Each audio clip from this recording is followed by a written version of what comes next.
On to item 5, K5, amendment to Turner Demolition contract to permit use of contract allowance and added funds to expedite soils remediation work. And Mr. Gallagher, good evening. Welcome back. Glad From to see. afar. Glad to From see afar. you. Good to be back, yes. This item and the item following it are two important steps that we hope the board will take to keep the ECCL project schedule on track. If you remember, one of the driving forces of the schedule is how we can keep things moving in order to at least get that high school open for the start of the 2015 school year, along with the gymnasium remodel and pool remodel that same summer of 2015. It became really clear that that was the priority and a must, if at all possible, even if the balance of the project, the K-8 campus and the other pieces come in 2016. So we've really focused on that, and we've tried to one by one lift the hurdles to making that possible. Two of those hurdles are before you tonight, the first being how to expedite the soils remediation. The good news is that we were able to expedite through the DTSC, Department of Toxic Substance Control, the approval of the work plan on how to remediate the site. The site has some arsenic in it, it has some lead in it, it has some methane in it. All those areas have been defined. We're expecting final approval of the document of the work plan by DTSC any day now. We made it through the 30-day public review period with one comment, and that was from a resident across San Pablo who said, gee, when they do the remedial work, I hope that they'll control their dust. You may remember it. That was the one comment that I had received. There was a lady in the condominium complex across the street from San Pablo that said dust made it across San Pablo during the demolition of the buildings. This was the same woman who was the only person who commented in all the community and all the agencies, which I take as a good sign.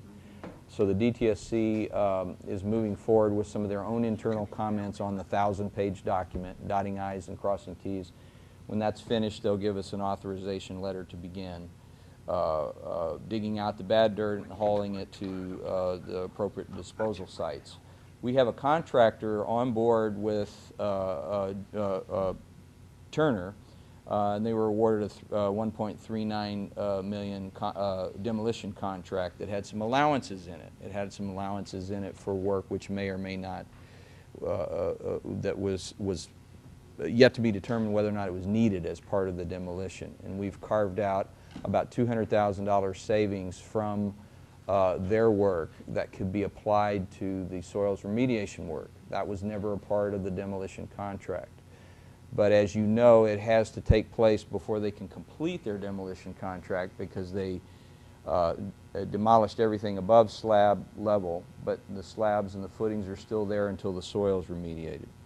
So the item before you is to get permission to shift that $200,000 to put it towards the soils work and add to that a $500,000 to that contract. So the 1.39 would become 1.89 with your approval.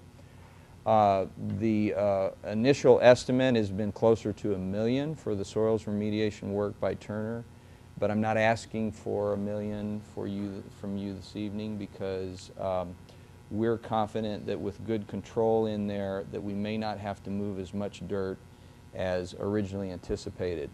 The remedial action plan, the RAW, is by nature a very conservative document.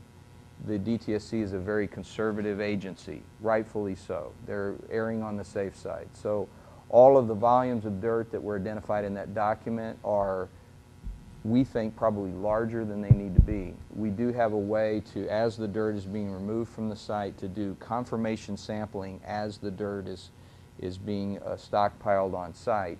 And what we're hoping is that confirmation sampling will show that we can stop short of the volumes of dirt identified in the RAW and still be removing everything that's contaminated. We don't want to go overboard and treat clean dirt as contaminated dirt and spend money needlessly. So with that in mind, and me being an optimist, I'm asking you if you would approve adding $500,000 to the existing demolition contract approve shifting $200,000 of the unused allowance in that contract, together totaling $700,000, and then we can actually, Turner can begin to move dirt as soon as we get the DTSC final approval on the raw that we're expecting within the next week or two at the latest, and then you'll see action on that site. The way we'll control that, the amount spent, is Turner has, and their subcontractors have provided us unit rates for all the units.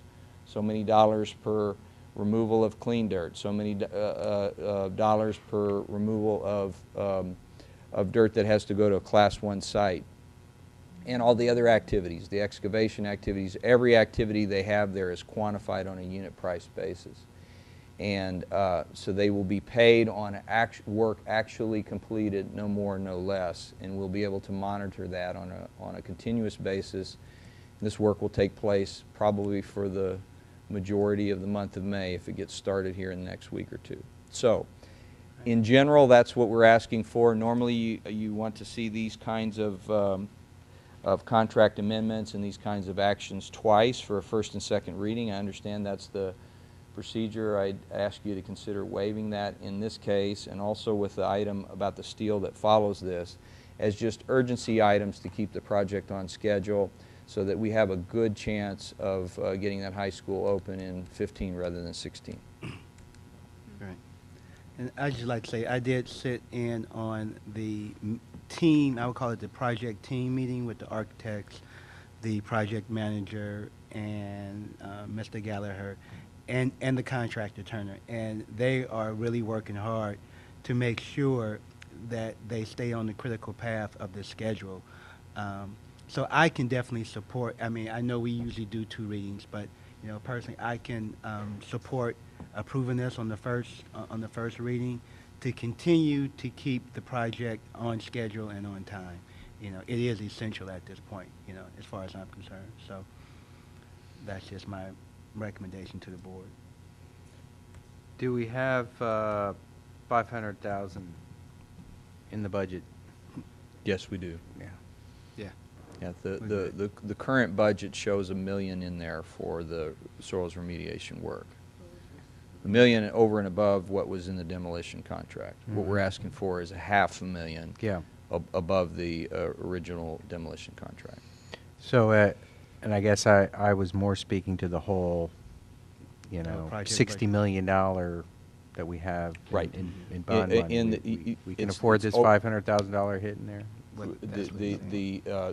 The line item for the remediation, that's currently a $1 million placeholder line item, is over and above that $59.9 million for the construction of the rest of the project, and all of it fits within the $90 million of funding that we have between the $65 million of bonds that are sold and the city's participation that will be confirmed by the JOA. So it was already in the budget, but because we're doing this work a little earlier than normal, he's asking for us to just approve the funds to be spent on this aspect of the project at this time.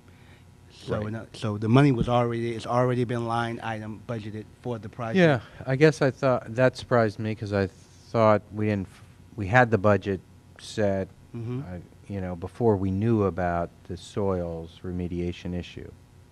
Or did the budget get amended after the soils issue came up?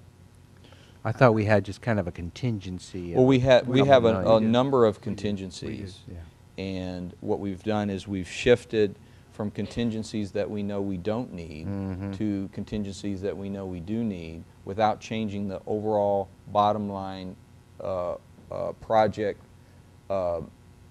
cost and budget. We've controlled to that $90 million, which is the available source of funds.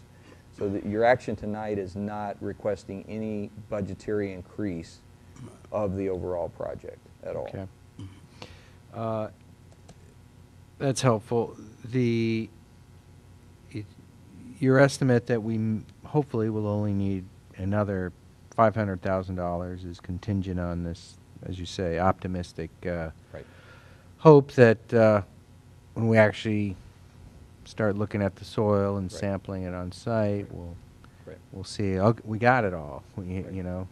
So yeah, I like the approach. I just want to, I guess, sort of probe on that a little bit. Is it possible that you, I guess maybe you can explain a little bit more about how exactly that process happens and how we would avoid a situation where you're sampling, it's still contaminated, then your samples start coming back clean. At what point do you say, we got it all, and we're done, not knowing that in fact, is it possible that in fact, if you kept going deeper and sampled some more, you would have found some additional contamination lower? I mean, Well, how do we avoid that Well, scenario? that's a great question. The original depths and widths of areas that contain these those limits were defined by a series of deep soils borings that were done when our environmental consultant Baseline did testing. And they did that, and then they did additional borings, and then they did additional borings in consultation with the DTSC, to where that both the consultant and the DTSC had agreed that based on those discrete borings throughout the site, we had identified the limits, the outer limits. Conservatively, as you say. Conservative. The thing that's conservative about that is I don't know how best to describe it. The outer limits look like this, but everything within that box is not contaminated, but it's treated as though it is.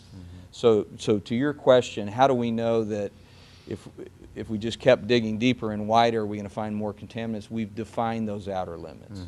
So now what we're hoping is that within the radius and the depths of those outer limits, there's a mixture of clean dirt and contaminated dirt.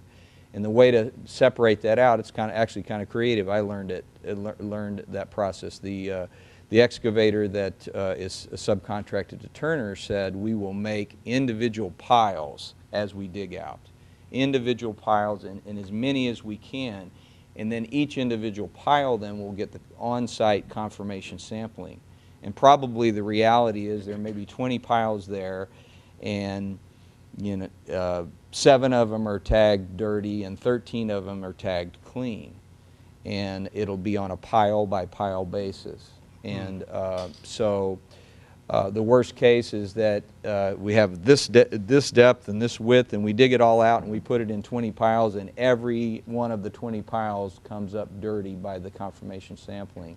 Well, then we probably will find ourselves coming back to you and saying the optimism that we had didn't bear out, and now we have to ask you to amend to add another sum up to the $1 million that we had budgeted to get the job complete. I was more comfortable having that second check of having to come back to the board and justify that. I like communicating that to the contractor so that he knows that it's not just a slam dunk, there's not just a blank check. We would have to appear before this board again to go higher. And okay, that's helpful and clear, and it does seem. Yeah, I've seen that process. It does seem that as you say, that it's likely that not every one of those piles will be dirty, and if it's not dirty, then you just leave it on site, you put it back in the hole, and Right, exactly. goes back. Now, I would imagine that the reality is there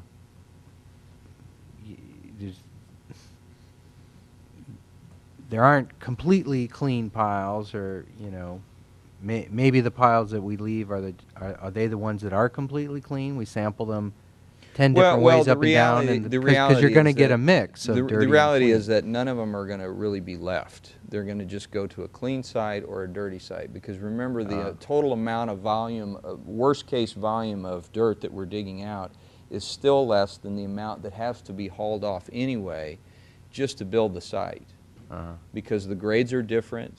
And there was always over 5,000. I don't want to quote the number because I don't remember the exact number, but there was always a quantity of dirt that had to be removed, and a lot of it is driven by the artificial turf field, because The new field is going to be not that much different in height from the old field, but the new field has a very significant depth of new material in it. The crushed rock drainage system that's under the field, the thickness of the field itself. So there's a fair amount of excavation that has to occur before you build up the artificial turf field, and that's a lot of off-haul right there. That and some other grade changes that are made to accommodate the new buildings on the site. I think it was a net 5,000 or more cubic yards of excavation from the site, and we're hoping that our remediation is within that amount. Anyway, so to answer your question, all these piles, the clean piles will go to the clean site, the dirty piles will go to the dirty site. So they're all going to get moved. Is it cheaper when they go to the clean site for us? Tremendously cheaper, orders Okay. of magnitude cheaper. Okay. That's why this So the $1 million is as if every pile had to go to the dirty site. Okay. You know, it's funny you mentioned that process because there's a development right on San Pablo and Ashby, which was an old gas station. And I seen the piles when they were excavating. I seen the piles that they were, you know, compiling. And I was under the impression that they were trying to maybe move bad dirt, put clean dirt, and then, you know, just try to do a shell game. But I think based on what you just said, they were testing by piles. They were moving the bad dirt, you know, and keeping the good dirt. So, okay, I seen it in action. So, Member Dwin, has the Facilities Committee, you've taken a look at this? It sounds like you have. You said you've been part of that. Yes, I was in the meeting with all the, like I said, the project team, must have been last week. They were discussing this topic. They were discussing the next topic that Mr. Gallagher is going to bring. And like I said, I mean, to keep the project on the critical path schedule to completion, I think at this point in time, we need to move, you know, quickly on some of the some of these issues. But So I'm that's comfortable. clear. I just want to make sure we're moving forward in a safe manner. Oh yes. And that Oh we're yes. Yes. Going to meet the requirements of the state in terms of cleaning our soils. Yes. Yes. Well, just a comment on the safety. The subcontractor that Turner has used for the demolition is Firma, and they would be the one doing the soils remediation. And there's actually a safety advantage of that because they've already been on site. They did some of that exploratory excavation that we did when we couldn't locate all the methane. So they, you know, have all their certifications in place. They have all the qualifications to do this. Really the only drawback is they haven't competitively bid it. And what we've been able to do is independently confirm their unit rates are very competitive, and as competitive as they would if we went out and had multiple bidders on it, with one exception, and that was the hauling costs to the Class 1 site was out of line. So we're negotiating that with them to be more in line with a competitive rate. So we're just not handing this over to them and saying whatever unit rates you want to charge. Yeah. We've actually had an independent third-party review of their unit rates and confirmed that they were all good except for that hauling, and then we're working on that with them. Okay. Now, is this amendment to the contract being spelled out in a written form? Yes. And are we going to see that?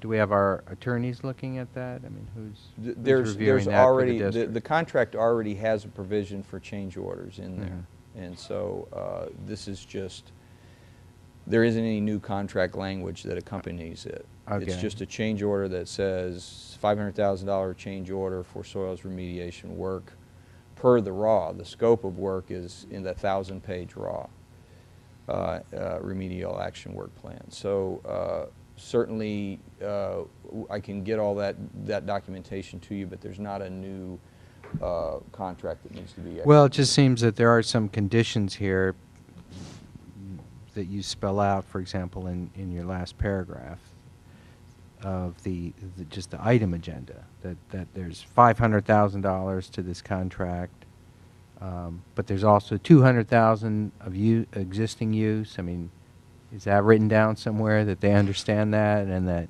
Yes. you know, if it's more than that, Yes, I mean, everything The savings here, will revert to the your district. approval and here all that. authorizes us to then execute a change order in the amount of $500,000 to the contract.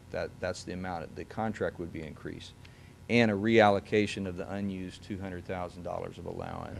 Okay. And if it's less than $500,000, that This is a not to exceed on a unit price basis. right, that what happen is it going to spell out what happens to that Right. less than 500,000 is going to revert to Right. the It future. just reverts back to Yeah. the district. So there are not a lot of terms, but there do seem to be a couple of terms that need to be spelled out somewhere. In Yeah, written and each of language. these terms will be repeated in the change order Okay. that's executed. All right. And I must say that Mr. Gallagher, Mr. Gallagher and the owner's rep, they are working hard in those meetings, making sure that they keep the price within reason. And I mean, I can really say they're looking out for the district. I was really impressed with the negotiation regarding, this particular expenditure, and Mr. Gallagher, somewhat enforcing the contractor that, they perform this on on a unit basis to ensure that, there would be no overcost in this process. So, like I said, I was very impressed by the negotiation skills of our team looking out for our best interest, especially with our dollars with this project. Okay. So they're doing a good job. Thank you for that. I'm glad you're there. No, and for the board information, I did at that meeting inform the team that I would most likely be making those meetings at least once a month Mhm. to make sure we're moving. If there's anything that the board needs to know, that I can be there to hear as we move on to this critical path with the schedule. So, Great. Any other questions, board members? Any comments from the public? All right. So we have this in front of us, and it sounds, and I think we've discussed, maybe accelerating the process for approval for this project in particular. So, anyone wants to entertain a motion? Well, I'm entertaining a motion. I move we approve the change order, I guess. Is that, Mr. Gallagher, is that the proper term? Yes. As opposed to an amendment to the contract? It's really a change Yes. order to the Yes. contract to permit the use of contract allowance and added funds to expedite soils remediation work as proposed in the agenda. Such an attorney. He's just Second. got away with words. So good. That's awesome. All right. Any objections? I have none, and we are unanimous on that. Thank you for presenting that. Yeah, and I And, appreciate your uh, clarification there, Mr. Alfelt. It really should have said change order and not Mhm. amendment. Right. So that's an accurate clarification there. Good. Glad we got that. All right. So you have item 6, amendment to Turner's ECCL